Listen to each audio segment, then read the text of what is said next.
Estamos aqui iniciando um bate-papo, esperando a conexão do Dr. Marcelo Shelley. Dr. Rafael, um abraço.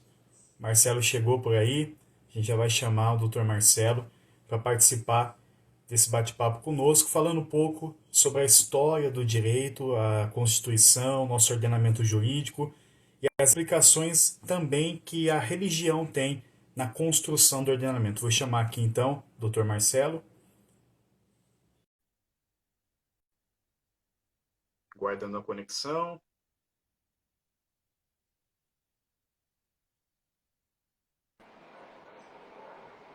Ô, meu Doutor amigo, tudo bem? Marcelo, tudo certo, graças a Deus, e com você? Tá um pouco baixo. Tá me ouvindo? Tô ouvindo. Então, tá um pouco baixo o seu áudio. Meu áudio? Isso, tá um pouco baixo. Você tá Vou me ouvindo tentar falar um bem? pouquinho mais alto aqui, então, para poder você Deixa me eu ver ouvir, aqui. chegar um pouco mais perto aqui. Ah, agora melhorou, agora melhorou. Oh, Isso, agora melhorou. maravilha. Bom, de início eu gostaria de, então, agradecer, né, doutor Marcelo, que foi meu chefe também, né, em estágio, Imagina. É um me prazer passou muito imenso aqui estar aqui conhecimento. com vocês. É um prazer e eu creio que o senhor tem muito mais a acrescentar na questão jurídica e eu estou aqui também para ter essa aula. Para mim é como se fosse uma aula com o senhor e eu vou falar um pouquinho aqui, né, das questões religiosas, mas como a gente conversou também, a gente vai dividir um pouco o tempo, né? Eu creio que o senhor tem aí muito na construção e no acréscimo, na questão jurídica. Nós vamos falar um pouquinho das constituições, de como a religião também influenciou o nosso ordenamento jurídico. Então é muito bom nós tirarmos esse tempinho aqui e agradecemos já àqueles que estão nos ouvindo online e também aqueles que vão nos ouvir depois. Essa live vai ficar gravada também. O senhor quer fazer inicialmente alguma consideração? Não, já vamos direto para o assunto. Vamos direto? Não, Maravilha. não. Bom, primeiramente, na Sim, verdade, eu gostaria de agradecer você aí pelo convite, né?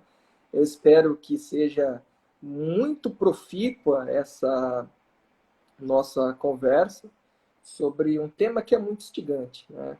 Como eu é vou verdade. abordar como eu vou abordar, né, durante a minha explanação, mas já antecipando um pouco, o direito ele tem basicamente três aspectos, né? Ele tem um aspecto fático, ele tem um aspecto axiológico e também tem finalmente um aspecto jurídico ou normativo, na verdade. Então nós temos fato, valor e norma como estrutura, na verdade, como uma espécie de estruturação do fenômeno jurídico. Essa é uma teoria que ficou chamada de teoria tridimensional do direito, foi desenvolvida e estudada com muita felicidade pelo lendário jurista e filósofo Miguel Reale, professor do Largo de São Francisco, né? Então, durante muito tempo, chegou a ser até diretor e reitor da universidade. E é muito interessante. Nós vamos, basicamente, ficar mais na parte axiológica, né? Só para o nosso público entender o que seria axiológico. É algo valorativo, né? Nós vamos falar de valores. Esses valores, que muitas vezes são cristãos, nós vamos falar aqui basicamente, né, sem no caso aqui não, nós não pretendemos nenhuma espécie de proselitismo religioso, pelo menos essa não é a minha função aqui, até porque eu não conheço sobre o assunto, por isso que Certo. Vossa Excelência vai poder me ajudar nesse aspecto. Mas é algo que não há como negar que esses valores cristãos foram utilizados para como base da construção do nosso Estado moderno. Lógico, os valores eles foram se aperfeiçoando ao longo do tempo e nós podemos ver que eles não são estáticos, né? Eles são dinâmicos. Eles, ao longo do tempo, da história, nós vamos aperfeiçoando esses valores e chegamos hoje a um patamar que eu diria que a nossa Constituição, a Constituição de 5 de outubro de 1988, é um marco e, em que pese as críticas e até mesmo os seus defeitos, é a melhor Constituição que o Brasil já teve. Nós já tivemos 8 constituições, 1824, 1891, 1934, 37, 46. Nós tivemos a Constituição de 67, 1967, e tivemos a emenda à Constituição número 1, né, de 69, que, apesar de chamar emenda à Constituição, ela alterou toda a Constituição de 1967. Então, a doutrina, em sua grande maioria, considera ela como uma Constituição, e a atual, que é a de 5 de outubro de 1988, ficou conhecida como Constituição Cidadã pelo Constituinte Ulisses de Guimarães, né? Então, vamos lá, você pode dar início aí a essa explanação, né? E eu vou depender muito da sua ajuda aqui para poder falar sobre o tema, até porque, como eu disse, né, Vossa Excelência é uma autoridade no assunto, né, um teólogo fantástico, né, um pregador, um orador formidável. E, na verdade, eu vou aqui completar juridicamente o que você tem a dizer do ponto de vista teológico, né, valorativo. O senhor conhece muito bem os valores cristãos. Eu ainda preciso aprendê-los mais. Mas vamos lá, né? Você tem a palavra aí. E desculpa aí tomar aí uma boa parte do tempo que nós podemos estar explanando o assunto. Tranquilo, à vontade. Vou me aproximar um pouco mais aqui do celular, claro, para poder falar um pouco melhor, o som captar melhor. Bom, não tem como nós falarmos de onde nós chegamos, até onde nós chegamos e tudo que está construído até então, se nós não mencionarmos toda a construção histórica, filosófica e também jurídica que foi sendo descoberta pela própria história da humanidade. De início, nós temos as religiões já influenciando desde o início da história, também influenciando o ordenamento jurídico, influenciando não somente a sociedade, mas o ordenamento jurídico da sociedade em si. Nós temos uma visão que surge do dualismo, de uma metafísica, de algo que transcende, principalmente com Platão, né? Ele apregoava muito essa questão transcendente, e o homem em si só ele não tem a sua relação, seu relacionamento somente com os seus pares, mas também com um ser transcendente que nós chamamos de Deus. Isso independe da religião. Eu creio que 99% das religiões acreditam em algo transcendente, a um ser superior, um ser que está dominando sobre tudo e todos, ou num criador. Não necessariamente o cristianismo. Também o cristianismo veio depois de muitas religiões, né, com o surgimento de Cristo. Mas a maioria das religiões, por si só, já tem um viés transcendente. 99%.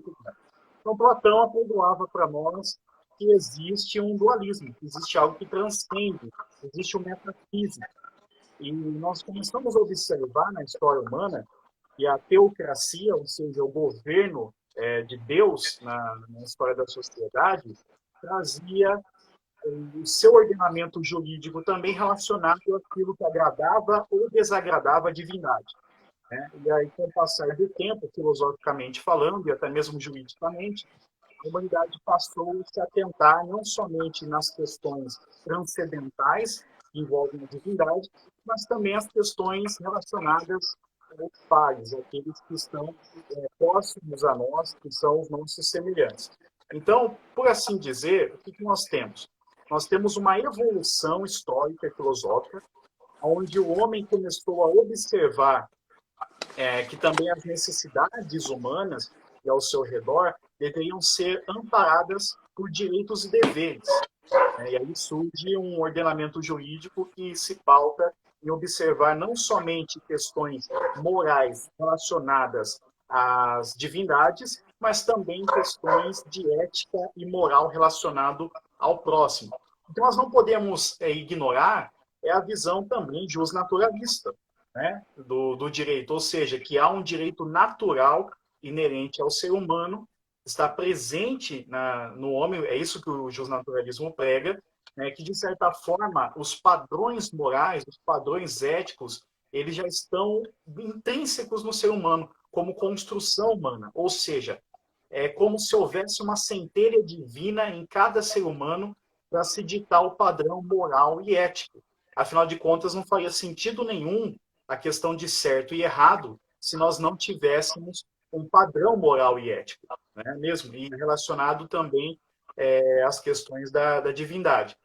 Então, o que acontece? Nós passamos por Platão com essa questão que nós temos da dualidade, da transcendência, até nós chegarmos, então, com o cristianismo, os apóstolos, inicialmente, na igreja, não é? Depois do legado deixado por Cristo, a autoridade transmitida de Cristo aos apóstolos, nós temos aquilo que se chama de pais da igreja, ou o período da patrística, que foi logo depois do apostolado. Os apóstolos tiveram seus discípulos também que deram seguimento às doutrinas da igreja e tudo. Por que eu estou dizendo igreja? Já que nós estamos falando de religião, nós temos que abarcar todas as religiões. Mas porque eu já entro no cristianismo e falo de igreja?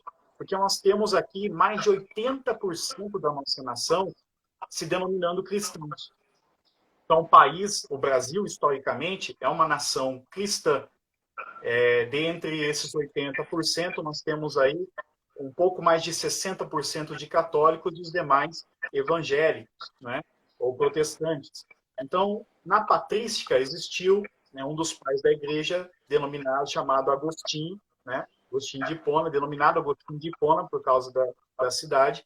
E Agostinho começou a trazer um conceito de lei e um conceito de religião, de uma lei temporal e de uma lei eterna que se fundem, né? Aquilo que ele chamava de lex eterna e lex temporalem, ou também em outras obras dele, em outros sermões que ele pregou e obras que ele escreveu, cidade de Deus e cidade dos homens, né? O que é a lex eterna e a lex temporalem?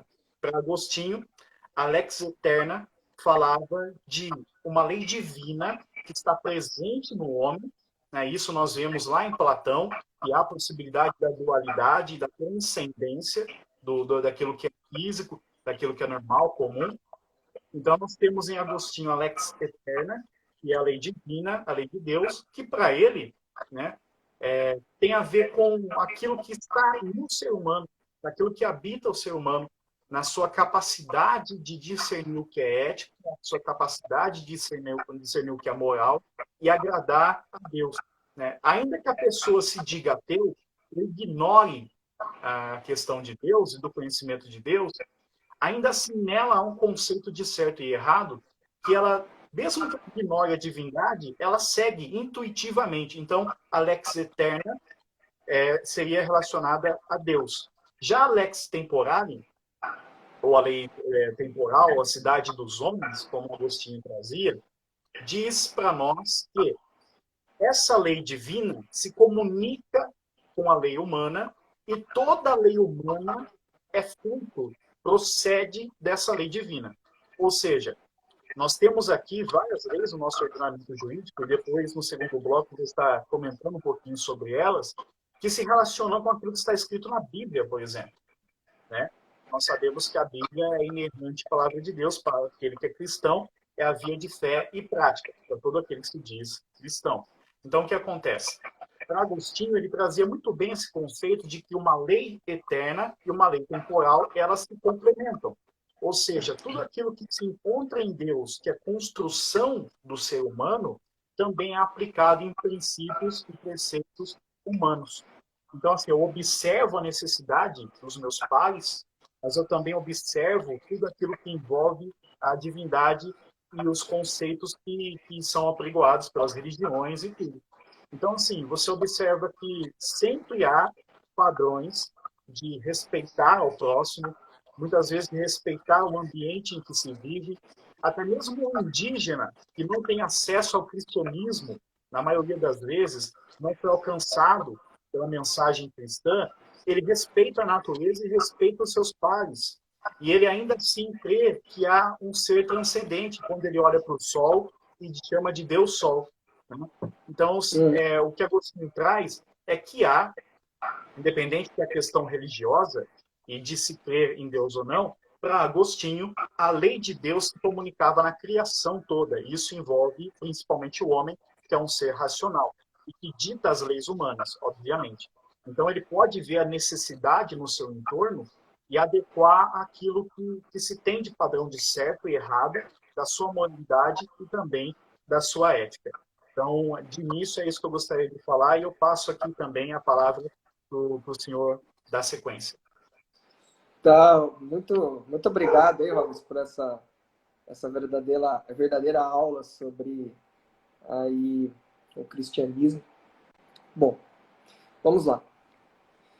Bom, de proêmio, eu gostaria de deixar aqui bem claro para quem está nos acompanhando que o Brasil, como nós aprendemos nas aulas de história, foi colônia de Portugal. Portugal, ele era um país eminentemente católico. Né? Então, quando o Brasil, ele importou esses valores da religião católica que são oriundos de Portugal, né? Porque foi o país que aqui colonizou. E ao longo da evolução do nosso ordenamento jurídico, nós podemos perceber que esses valores eles são utilizados para construir as normas jurídicas. Bom, eu acho que antes, quando nós vamos falar um pouco sobre direito, como uma explanação geral, não teria como deixar de falar da lei mais importante, que seria a Constituição. Né? Então tá. No século XIX, salvo engano, em 1863, o Ferdinand Lassalle ele escreveu um livro chamado O que é uma Constituição. Nesse livro, Ferdinand Lassalle busca responder o que seria uma Constituição. Então, basicamente, ele diz que uma Constituição ela é, em síntese, a soma dos fatores reais de poder que estão presentes em uma determinada sociedade, em um determinado momento histórico. Certo? O que seriam esses fatores reais de poder? Tá? Pode ser o poder político, o poder... a religião pode ser considerado um fator real de poder. O exército, como o próprio Ferdinand Lassalle aponta, né, pelo fato de ter o monopólio da força, né, ele pode ser considerado também um fator real de poder. Né? Então, entre outros aí que podemos imaginar. Então, olha só, para o nosso público entender, né, o direito, ele tem necessariamente, como eu havia explanado bem brevemente no início da nossa live, ele tem três aspectos básicos. Ele tem um aspecto fático, ou seja, o direito é fato. Ele tem um aspecto axiológico, ou seja, o direito é valor. E ele tem um aspecto normativo, ou seja, o direito é norma. Né? Então, o direito, o fenômeno jurídico, ele deve ser observado baseado nesses três aspectos, que no caso são o fato, o valor e a norma. Essa é a teoria tridimensional do Miguel Reale, basicamente. Então, olha só, né? No que tange a questão axiológica, ou seja, né, ou a questão de valores, entra muito, aí que vai entrar muito a questão da religião. Né? Vou fazer aqui um apanhado histórico. Como eu havia dito, o interessante seria nós começarmos pela Constituição. Nós tivemos, ao longo da nossa história, 8 constituições, em 1824, 1891, 1934, 1937, 1946, 1967, a emenda à Constituição número 69, número 1 de 1969, e a Constituição Cidadã atual, né? Foi assim cunhada pelo Ulisses Guimarães, de 5 de outubro de 1988. Inicialmente, a Constituição de 1824, ela fixou como religião oficial no Brasil o catolicismo. Ela estampou, consignou em uma de suas normas que a religião católica era a religião oficial. Aí, nós temos aqui, por exemplo, o livro do Pedro Lenza, que ele aborda essa questão, e ele deixa consignado que era possível a manifestação de outra religião, ou seja, as pessoas poderiam ter outra religião, porém, né, tinha que ser no âmago do seu domicílio. Ou seja, né, você tinha a liberdade religiosa, ela era extremamente limitada. E, na verdade, o limite dela era o âmbito das residências das pessoas. Você poderia ter uma outra religião, não era necessariamente proibido, porém você não poderia manifestar aquela religião publicamente. E assim, um dos desdobramentos desse princípio da liberdade religiosa é também a possibilidade das pessoas poderem externalizar a sua crença e também de poder convencer outras pessoas a adotar determinada religião. Então, é só para você ver como que o nosso direito evoluiu, né, de 1824 com a Constituição, com a primeira Constituição, a Constituição Imperial, até hoje, 2020, sob a égide da Constituição de 5 de outubro de 1988. Né? Só para colocar uma questão aqui, eu estou falando necessariamente do direito positivo. Tá? O que é o direito positivo? O Robertson muito bem abordou a questão do justnaturalismo, ou seja, o direito natural. Aquele que transcende, né, a norma posta. Eu estou falando do direito que é posto pelo Estado, certo? Por isso, direito positivo.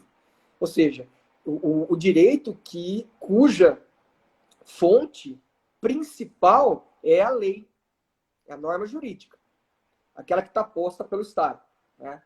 Lógico, né? O direito não se resume apenas às normas que estão descritas pelo legislador. Certo? Bom, então, continuando. Você teve, então, no âmbito da Constituição de 1824, essa impossibilidade das pessoas poderem adotar outra religião publicamente. Né? Bom, oi, Gabriel, não é Gabriele, né? Bom, enfim, ela falou aqui.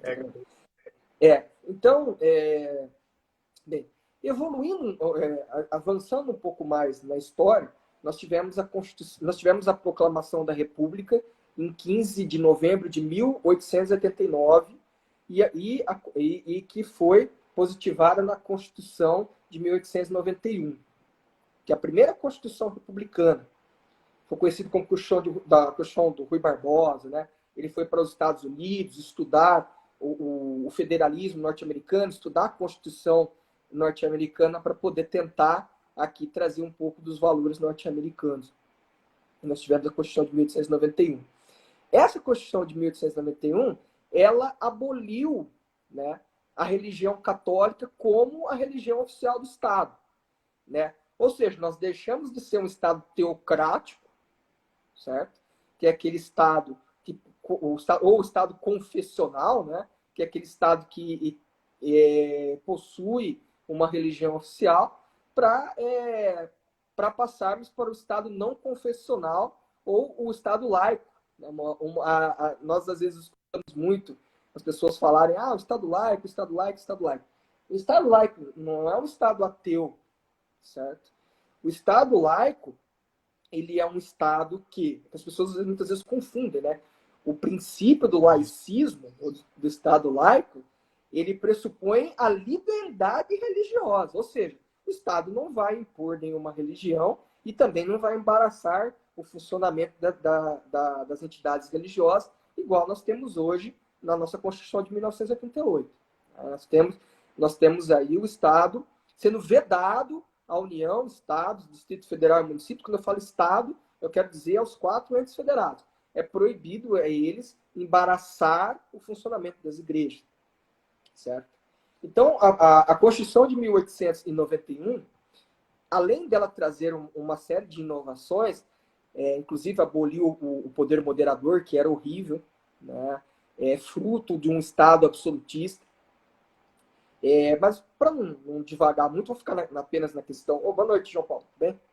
Para não ficar muito na questão, para não fugir do tema, nós vamos falar sobre a questão religiosa. Então, nós deixamos de ter um Estado que adotava a religião católica como religião oficial, para migrarmos para um Estado laico, ou seja, aquele Estado que não tinha uma religião oficial, certo? Então tá, avançando um pouco no tempo... Houve a secularização, né? Sim. Bom, esse fenômeno da secularização, ele é bem interessante. Já que você tocou no assunto, eu vou explicar aqui, em poucas palavras, o que seria esse fenômeno da secularização do direito, né? Ou seja, é a separação do direito e religião, né? Uma vez eu estava conversando com um advogado chamado Paulo Braga, né, daqui da região de Campinas, e ele havia dito que quando Jesus Cristo disse, né, aquela frase no templo, né, dê a César o que é de César e dê a Deus o que é de Deus, foi uma das primeiras manifestações que poderiam ser entendidas como a separação entre Estado e Igreja, né? Eu nunca li, confesso, um livro que os autores tenham utilizado esse argumento, né, de que essa fala de Jesus Cristo seria, aí, em tese, a primeira manifestação da separação entre Estado, Igreja, Estado e religião, né? Então, essa secularização do direito, que também pode ser utilizada para a questão da moral, né, que é a separação do direito e da religião, né? Depois nós tivemos aí, com o advento do neoconstitucionalismo, ou que também um movimento que também ficou conhecido como neopositivismo, que é a volta desses valores morais, né, que o direito vai passar a positivar em suas normas jurídicas essa questão valorativa, certo? O que torna, diga-se de passagem, o direito muito mais rico, né? Você poder comentar o direito, poder analisar o direito sob diversas óticas. Eu acho mais interessante. Bom, avançando um pouco no tema, nós tivemos o Código Civil de 1916, que era o código do jurista Clovis Bevilacqua, né? Que esse código foi bastante interessante, que ele veio na esteira do BGB alemão, no Código Civil alemão, acho que é Bürgerliches Gesetzbuch. Desculpa que meu alemão parou só no fundamental, né? Mas é o livro da lei civil, traduzido em alemão, né? E o nosso Código Civil de 1916, ele veio na esteira do BGB alemão, Código Civil alemão, que foi inspirado na teoria pandectista do direito, né? Que é o quê? Que tentou, na verdade, tirar todo o conteúdo moral, conteúdo religioso, né, conteúdo ético do direito. O direito vai ser só norma jurídica, aquilo que está positivado. Que a teoria pandectista mais famosa, ela é do nosso jurista Hans Kelsen, que eu acho que é uma leitura obrigatória para todo estudante de direito, quando ele está iniciando o curso de direito nas matérias propedêuticas. Então, é bastante interessante essa questão do pandectismo, mas que isso aí também seria objeto de uma live à parte, né? Então, vamos avançando aqui um pouco mais no tempo. Então, tá. Né? E aí nós tivemos, desde a Constituição de 1891 até a atual Constituição, passando por 34, 37, 46, 1967, a emenda de 69 até 88, nós tivemos aí constituições que estruturaram um Estado que não confessional, ou seja, o Brasil nunca mais teve uma religião oficial, né? E olha que nós passamos aí por momentos autoritários na história, né? A Constituição, por exemplo, de 1937, ela ficou conhecida como a polaca, né? ou seja, foi inspirado na Constituição fascista da Polônia, por isso que ela se chamava polaca, né? E aí depois nós tivemos o regime militar, né? A partir aí que ficou ainda mais forte com a Constituição de 1967, aí com a redemocratização do país em 1980, com a Constituição Cidadã como marco, a Constituição Cidadã de 1988. Então, olha só, né? Mas o que todo esse ordenamento, todo esse arcabouço jurídico tem a ver com os valores religiosos que você abordou, né? Bom, como você bem abordou no início dessa explanação, nós vivemos num país eminentemente religioso, né? Ou seja, né, o Brasil ele é cristão, ele é eminentemente cristão. Esse é um fato, é uma coisa que nós não podemos negar aqui, certo? Até porque há a construção do nosso país, né? Ela vem do catolicismo português, né? A religião oficial de Portugal era a católica. O Brasil foi uma colônia de Portugal, certo?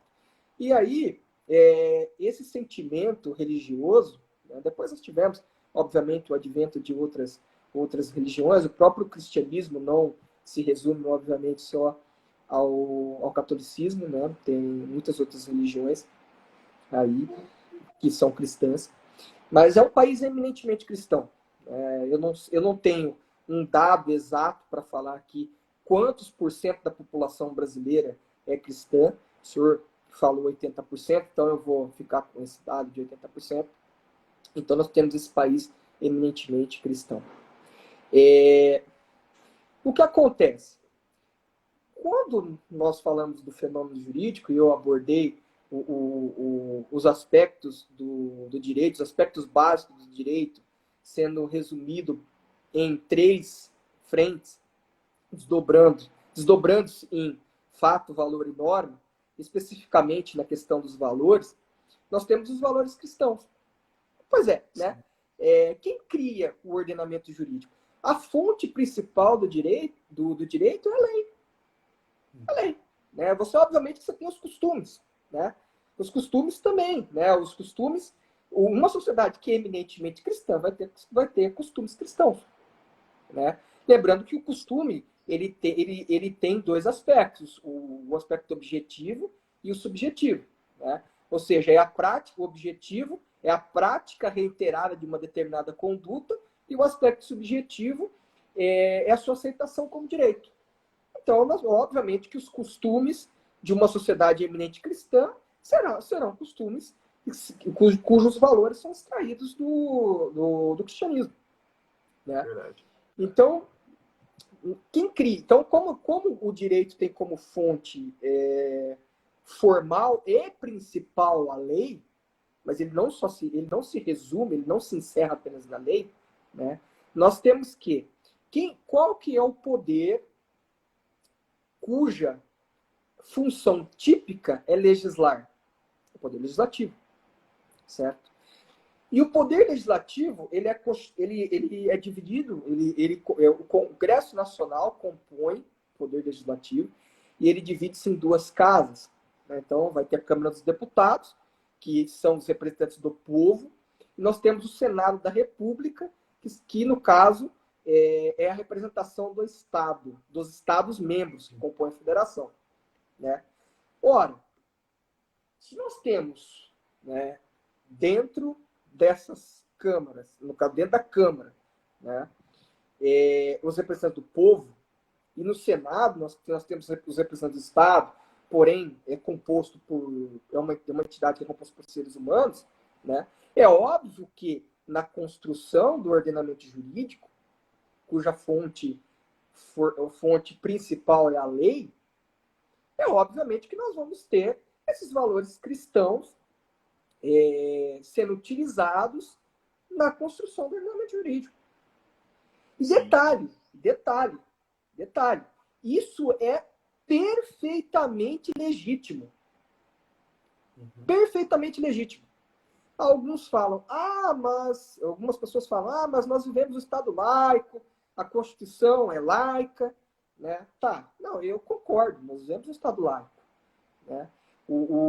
Mesmo que no início da nossa Constituição, lá no preâmbulo, quando o Constituinte de 1988, o Congresso Constituinte, né? Porque não houve necessariamente uma Assembleia Constituinte, é um Congresso Constituinte, em que pesa a Constituição nossa ser uma Constituição promulgada, a Constituição de 88, a atual Constituição é uma Constituição promulgada.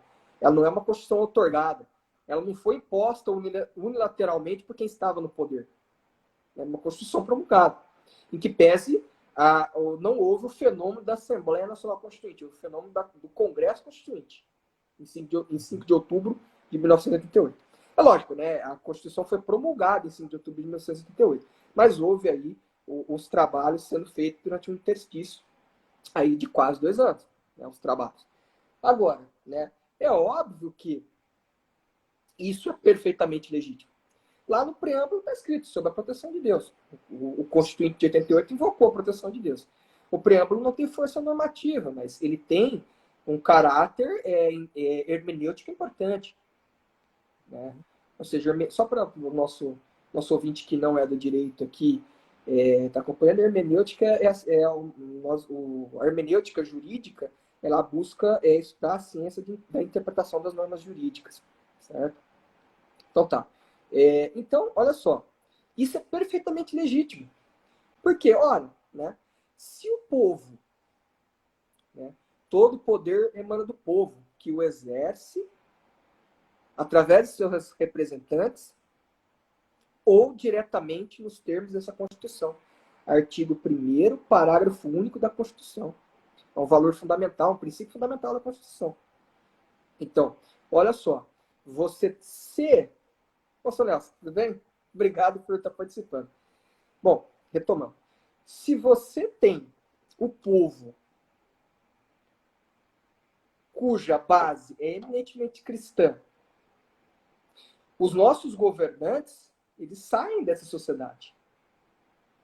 E se o povo vota em representantes que são cristãos, e essas pessoas aprovam as leis dentro das regras do jogo, né, a possibilidade de alteração da Constituição está lá. No artigo 59 você tem as espécies normativas, certo? Você tem emendas à Constituição, você tem leis complementares, você tem leis ordinárias, você tem leis delegadas, você tem decretos legislativos, você tem resoluções, certo? Então, dentro de todo esse arcabouço jurídico, você tem lá, a partir do artigo 60, você tem, por exemplo, as possibilidades de alteração da Constituição, como ela vai ser alterada. Né? Desde que, obviamente, respeite as regras do jogo, né? Não há nenhum problema, certo? Uhum. Então, é isso, né? Esses valores, certo?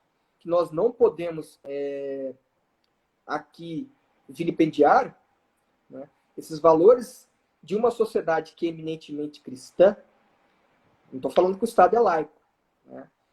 Eles são utilizados como fonte para positivação das normas jurídicas. Né? Então, lembrando que o direito, né, ele se manifesta através de 3 aspectos básicos. Todo fenômeno jurídico vai passar necessariamente por esses 3 aspectos, que é a teoria do professor Miguel Reale, que morreu em 2006, um brilhante filósofo. O direito, tendo como aspecto básico, mais uma vez eu vou aqui repetir, seu aspecto fático, seu aspecto axiológico e seu aspecto normativo, tá? Fato, valor e norma. Então, esses valores cristãos são muito importantes e eles estão aí presentes em todo o nosso ordenamento jurídico. Você quer passar para você? Você quer falar alguma coisa? Eu aqui, esse primeiro aspecto, acabei falando bastante, mas acho que deu para dar uma pincelada, né? Que tem muitos temas aqui que são uma discussão filosófica muito interessante E esses temas que eu abordei aqui poderiam ser objetos aí tranquilamente de lives à parte, É, né? Mas é verdade. eu acho que eu consegui explanar um pouco da importância desses valores, né? Só para Com recapitular certeza. aqui, para quem chegou agora, eu citei um, um sociólogo, advogado, cientista político do século XIX, que é o Ferdinand Lassalle, onde ele cunhou que a Constituição seria basicamente, aí falando bem em síntese mesmo, a soma dos fatores reais de poder que regem uma sociedade. Essa teoria foi conhecida como a Constituição em sentido sociológico, a, a questão do Lassalle. Eu abordei que a religião pode ser considerada, sim, um fator real de poder, certo? E aí depois eu fui... Acho que gostaria também de citar, nesse momento eu não citei antes, o livro do Montesquieu, e esse aí é um pouco antes, é de 1748, do século XVIII, onde ele aborda em seu livro diversos aspectos, e tem em 2 capítulos ele trata sobre as leis e a religião de um determinado povo, certo?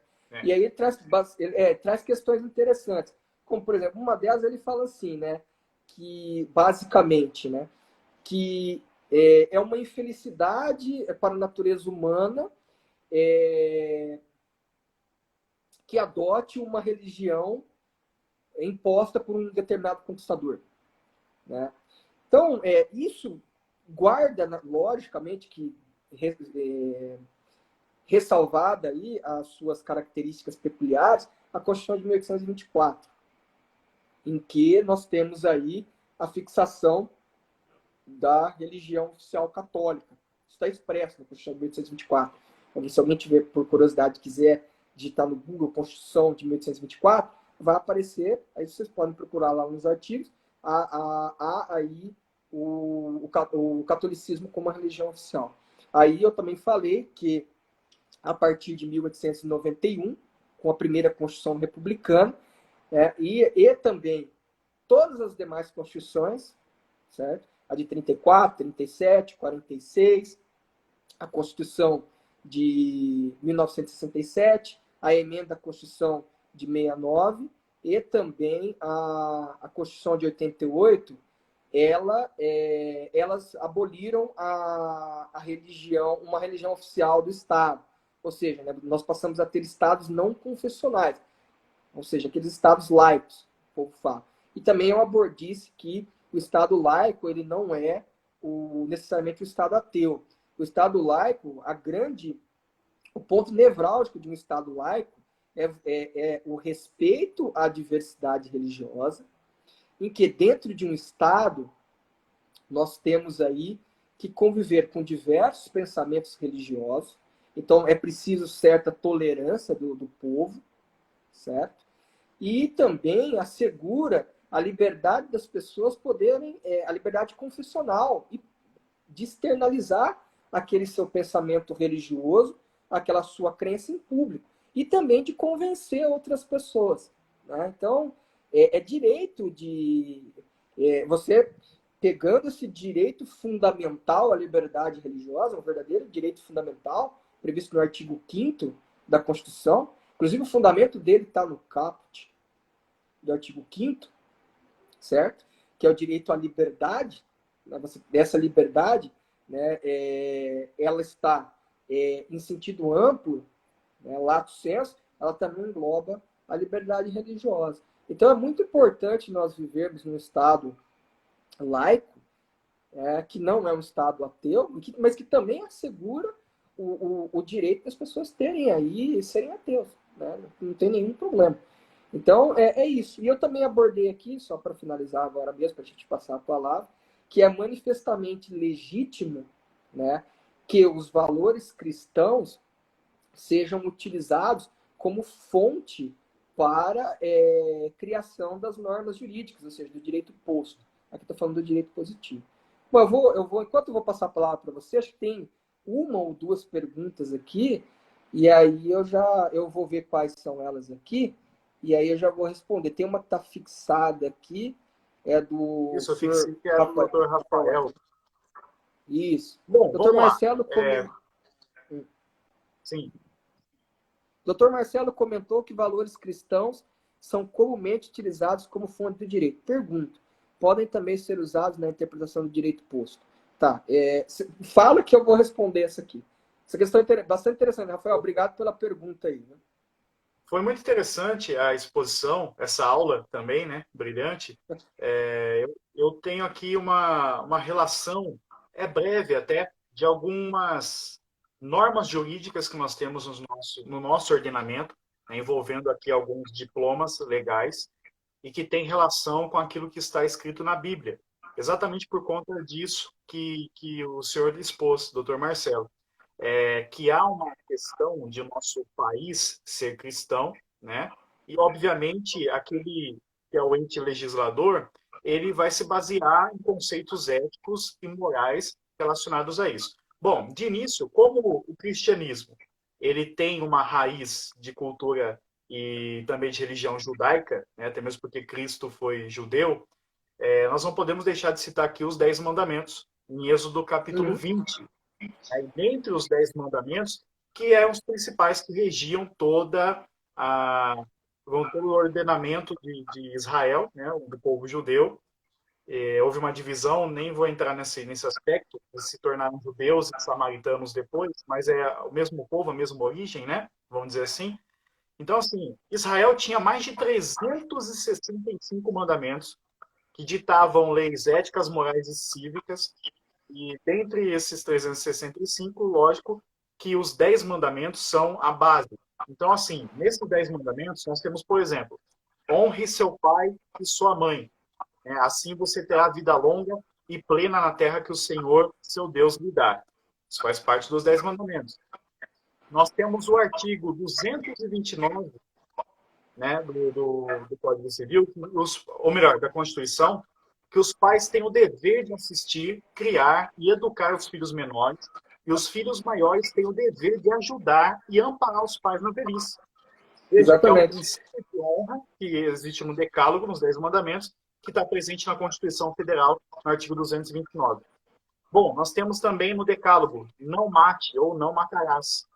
Artigo 121, muito conhecido do Código Penal, né, que traz aí a punição para quem mata, o homicídio, né, quem comete homicídio.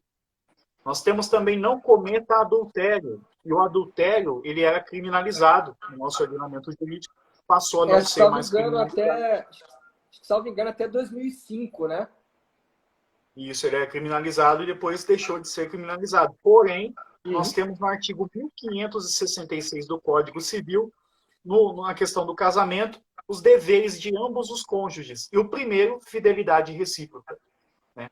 Então, você observa também uma valoração moral que está presente na Bíblia e também norteia o cristianismo e que se encontra no nosso ordenamento jurídico. Não roubarás ou não roubo. Também nós temos roubo e furto no Código Penal, artigo 155 e 157, né, do Código Penal. Não dê ou não darás falso, não dirás falso testemunho contra o seu próximo, ou em outras versões mais atualizadas, não dê falso testemunho contra o seu próximo. Nós temos o artigo 342 do Código Penal, fazer afirmação falsa, ou negar, calar a verdade, como testemunha, perito, contador, tradutor ou intérprete em processo judicial, administrativo, inquérito policial, enfim, também está intrínseco esse valor aqui. Depois, outro mandamento no Decálogo: não cobice a casa do seu próximo, não cobice a mulher dele, nem os seus servos, nem as suas servas, nem boi ou jumento, nem qualquer outra coisa que lhe pertença. Ou seja, nem aquilo que faz parte do seu matrimônio, que é a sua esposa, ou, no caso, a mulher cobiçar o cônjuge, enfim. E nem aquilo que é propriedade, porque daqui é que vem a raiz, vamos dizer assim, a cobiça, é a raiz de vários outros crimes, delitos e pecados, né, que nós temos aqui. Então, você vê a comunicação entre princípios cristãos, bíblicos, com o nosso ordenamento jurídico. E eu finalizo nessa relação para falar da mediação. e da arbitragem Uhum. também. Nós temos um fato interessante que o nosso Código Civil e o Código de Processo Civil, principalmente, tem zelado pela arbitragem e meios alternativos de resolução de conflito antes de levar ao judiciário, né? Então, nós temos na Bíblia, né, o capítulo 5, e versículo 25 de Mateus, do Evangelho de Mateus, que diz assim, ó, concilia-se com o teu adversário, enquanto estás no caminho com ele, para que não aconteça que o adversário te entregue ao juiz. Olha que interessante, né? E o juiz te entregue ao oficial e te encerre na prisão. Veja como é interessante a exposição. É Evangelho, Mateus capítulo 5, versículo 25.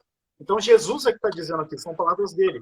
Concilia-te com o teu adversário enquanto você está no caminho com ele, demandando com ele, para que isso não se torne algo judicial. Ele não te encerre na prisão, né? Então, assim, você vê também a questão da mediação e de meios alternativos de resolução de conflitos na Bíblia.